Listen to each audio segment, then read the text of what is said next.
نماز نہیں پڑھتا اس کا اسلام نہیں. دین کے انکار کی بھی حدیث سن لی آپ نے, ایمان کے انکار کی بھی حدیث سن لی, اور سیدنا عمر کا قول فرماتے ہیں لا اسلام لمن لم يصلي, جو نماز نہیں پڑھتا اس کا اسلام بھی نہیں ہے, ایمان کا بھی انکار ہے, دین کا بھی انکار ہے, اور اسلام کا بھی انکار ہے. نماز پڑھ لو ٹھیک ہے, نہ پڑھو کوئی حرج نہیں. یہ فکر شیطان کی فکر ہے, رحمان کے ماننے والوں کی زندگی کا یہ طرز نہیں ہوا کرتا. عبادہ بن صامت فرماتے ہیں اوصانا رسول اللہ صلی اللہ علیہ وسلم, ہمیں اللہ کے رسول صلی اللہ علیہ وسلم نے وصیت کی چند باتوں کی, اور وہ باتیں کیا ہیں؟ لا تشرکوا باللہ شیئا, اللہ کے ساتھ شرک نہ کرنا, اللہ کے ساتھ شرک نہ کرنا. ولا تترکوا الصلاة عمدا, جان بوجھ کے نماز نہ چھوڑنا. دو مطلب ہے اس, جو اس جان بوجھ سے نکل جاتا ہے. کیا معنی؟ ایک شخص سو گیا اور نماز کا وقت گزر گیا, یہ سویا ہوا ہے, جب اٹھے گا وہی اس کی نماز کا وقت ہے, بشرطی کہ یہ روٹین, وہ فلم دیکھتا ہوا رات کو 2 بجے نہ سوئے, کہ روز فلم دیکھتا ہوا 2 بجے ہی سوتا ہے تو اب روز 9 بجے اٹھ کے نماز پڑھے گا. اگر کبھی سویا رہ جائے تو جب اٹھے گا وہ اس کی نماز کا وقت ہے, اس نے جان بوجھ کے نہیں چھوڑی. دوسرا, انسان نماز پڑھنا بھول جائے, کسی ایسے مسئلے میں پریشان ہے, ذہنی طور پہ اسے یاد ہی نہیں رہا کہ میں نے عصر پڑھی ہے یا نہیں پڑھی, میں نے مغرب پڑھی ہے یا نہیں پڑھی, وہ بھول گیا. اب جب اسے یاد آ جائے یہ اس کی نماز کا وقت ہے. اس کے علاوہ جو کوئی شخص نماز چھوڑتا ہے اسے یاد بھی ہے, وہ جاگ بھی رہا ہے, اب کوئی عمل ایسے کام میں مشغول ہے کہ نماز کو ترک کر رہا ہے, وہ جان بوجھ کے نماز چھوڑ رہا ہے. اور نبی کیا فرماتے ہیں؟ فمن ترکها عمدا متعمدا فقد خرج من الملہ, جو جان بوجھ کے عمدن قصدن نماز کو ترک کرتا ہے وہ ملت اسلام سے خارج ہو جاتا ہے. جو جان بوجھ کے عمدن قصدن نماز کو ترک کرتا ہے وہ ملت اسلام سے خارج ہو جاتا ہے. سیدنا عمر سیدنا معاذ بن جبل کے پاس آتے ہیں, پوچھتے ہیں معاذ اس امت کو پاؤں پہ کھڑی کرنے والی کیا چیز ہے, کیا اس کی اساس ہے, کس بنیاد پہ یہ امت عزت پاتی ہے, کیا چیز ہے؟ سیدنا معاذ فرماتے ہیں اس امت کو اس کے پاؤں پہ کھڑے کرنے والی اساس وہ 3 چیزیں ہیں. اللہ کی توحید, اخلاص. اور یاد کر لیجئے سیدنا معاذ کے اس جملے کو, جس قوم میں عقیدہ توحید نہیں ہے وہ پوری دنیا کی ہر نعمت کو اکٹھا کر لے, اللہ کی قسم دنیا میں کبھی وہ عزت کے راستے کو پا ہی نہیں سکتی.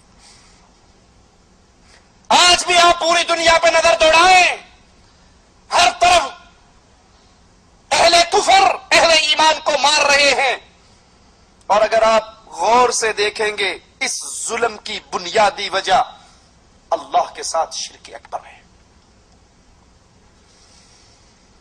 2-2 کلومیٹر کے بعد دربار ہیں, 1-1 کلومیٹر کے بعد دربار ہے, قبروں پہ طواف ہے, قبروں پہ سجدے ہیں, قبر والوں کو پکارا جا رہا ہے. ارے قبر والوں پر کی عبادت کی جائے تو پھر بھی کوئی سمجھ آتی ہے, کوئی ولی تھا. کمالیہ کے اندر پیر ابن شاہ کا دربار ہے جہاں لکڑی کے بنے ہوئے انسانی اعضاء پڑے ہیں, عضو تناسل پڑے ہیں, اور ان کی کرامات مشہور ہیں. ہمارے پاس CD ہے, جو دیکھنا چاہے ہم دکھا سکتے ہیں. اور اس کی کرامت مشہور ہے, جس عورت کو اولاد نہیں ہوتی لکڑی کا بنا ہوا یہ عضو تناسل وہ عورت لے اور استعمال کرے, اس کو اولاد ہونا شروع ہو جائے گی. لا حول ولا قوت الا باللہ. شرک اس طرح پھیل رہا ہے, اللہ سے یہ امت اس طرح دور ہوتی جا رہی ہے, ذلت کی دلدل میں نہیں گرے گی تو کیا ہوگا؟ الا الذین آمنوا, جو اللہ پر ایمان لے کے آئے, وَلَمْ يَلْبِسُوا إِيمَانَهُمْ بِظُلْمٍ أُولَئِكَ لَهُمُ الْأَمْنُ وَهُمْ مُهْتَدُونَ.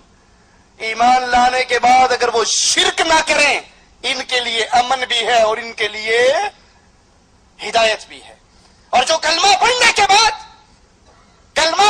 بعد کہیں ننگوں کے سامنے سجدہ ریز, کہیں دھنکے شاہ کے سامنے سجدہ ریز, کہیں طوطے شاہ اور ایٹ شاہ کے سامنے سجدہ ریز, لاہور کے اندر آپ نے اکثر نے دیکھا ہوگا گھوڑے شاہ کا کتنا بڑا دربار ہے. ان کو عبادت کرنے کے لیے بندے دا پوتر لبیا نہیں گھوڑے نو پجڑ لگ گئے. جب شرک اس طرح امت میں پھیل رہا ہو، اللہ کی قسم یہ امت کائنات کا ہر ہتھیار بنانا سیکھ جائے. سائنس کے اندر ترقی کرتے ہوئے چاند پہ ڈیرے ڈال دے، جو مرضی اعلان کر لے، آج ہم نے یہ کر دیا اور آج ہم نے یہ کر دیا.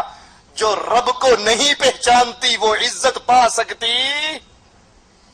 فرعون کے پاس کیا کچھ نہ تھا، قارون کے پاس کیا کچھ نہ تھا، اس کے باوجود ان کی زندگی ذلیل، ان کی موت ذلیل. ان کے پاس سب کچھ تھا، رب پر ایمان. اور آج اس امت کی اکثریت ان کے پاس سب کچھ ہے، رب کی توحید نہیں ہے. بڑے بڑے پڑھے لکھے لوگ ان قبروں کی عبادت کے جرم میں شریک ہیں. سیدنا معاذ فرماتے ہیں اس امت کی اساس سب سے پہلے اللہ کی توحید، اور توحید کے بعد دوسری چیز نماز جو کہ دین ہے. توحید، نماز، اطاعت جو کہ عصمت ہے، اللہ کی اطاعت، اس کے رسول کی اطاعت.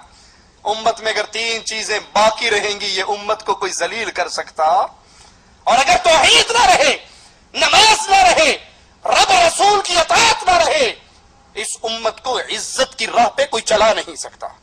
مسند احمد میں ہے، اللہ کے نبی صلی اللہ علیہ وسلم نے فرمایا اللہ کا کسی کو شریک نہ ٹھہراؤ، کسی کی اللہ کے مقابلے پر عبادت نہ کرو. اگرچہ تیرے ٹکڑے کر دیے جائے، تجھے چلا دیا جائے، فرض نماز کو جانتے بوجھتے ترک نہ کرنا. جس کسی نے فرض نماز کو جانتے ہوئے ترک کیا اس سے اللہ کا ذمہ بری ہو گیا، اور جو اللہ کے ذمے سے نکل جائے اس کو کوئی اور سنبھال سکتا ہے.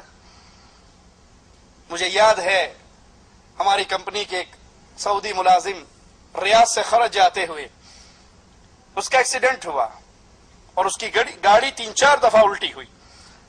اور جب گاڑی رکی، سائڈوں سے گاڑیاں رکی اور وہ بھاگ کے اس کے پاس پہنچی.